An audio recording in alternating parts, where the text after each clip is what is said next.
noticed about your physique is you're a big guy. You've got a lot bigger, but you've managed to keep that midsection small. Now, some of the guys just happened unintentionally, but not very often now with guys your size. You know, you've got guys really trying to actively try and keep that midsection small. Is that something you really take steps towards retaining, or is it just it's just genetic?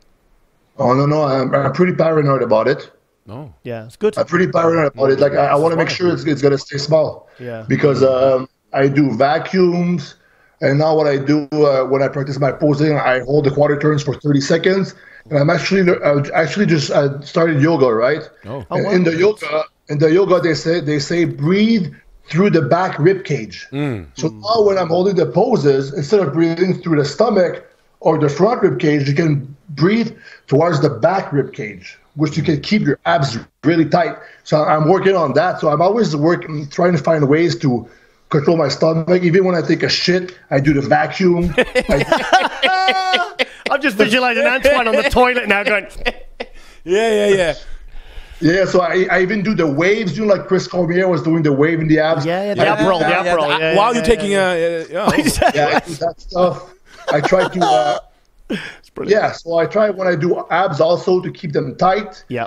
And I think the main factor is going to be a part, like how wide your waist is going to be, you can control that. How tight it's going to be and flat, you can control. And it's also with ab control. And the other thing I think is food. Yes. I think a lot of guys, they just eat too much food. And I think if a lot of bodybuilders, when they cheat, they binge. And when they binge, you're going to be bloated. And if you binge every week, you're going to have a bigger waist than if you don't.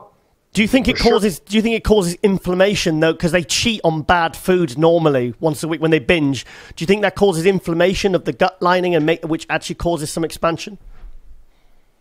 Yeah, I think I'm not an expert with that, but of course, eating a bunch of bad shit is going to be bad in general, right?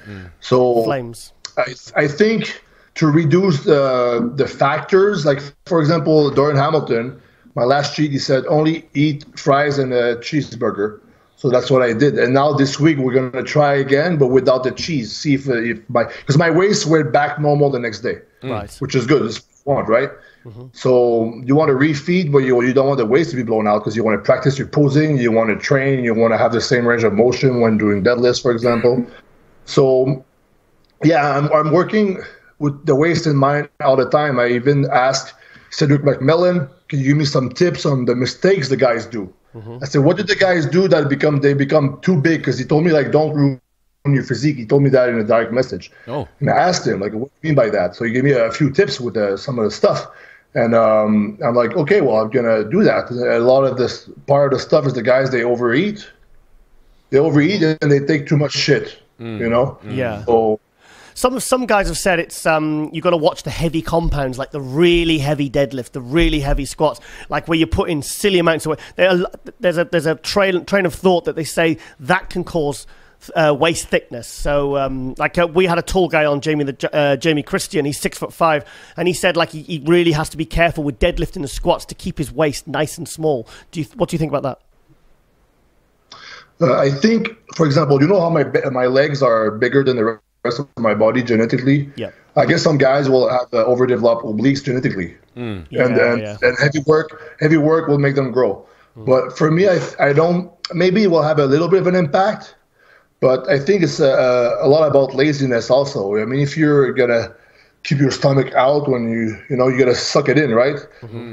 And for muscle growth, I mean, how much really can you add muscle on obliques? Like, the thing is a small muscle. Like, even if you would add like this much muscle, it's still going to be small if you have a small waist. Because I train pretty heavy. You know, like I don't do like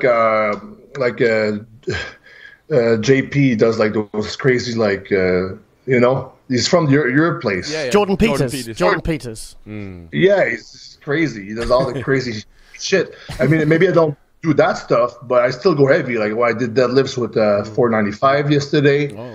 I do my rows heavy with the one arms. Yeah, I do squats like up like over 400 pounds. So I mean, I still train pretty heavy, but I don't do the crazy strongman stuff. So I don't think you'll get a lot of growth out of doing compounds. Really, I'm not too sure. Unless genetically, if you see it's happening, well, notice it and stop. You know, like your 6'5" guy that you were talking about. Maybe you noticed it, you're stopping. Yeah. If I would notice my obese would grow out of because I'm doing something, I would stop doing that. Yeah. You got to be conscious. Look at yourself every day. You know, you got to tell your friends also, like, hey guys, be honest. If something happens, let me know.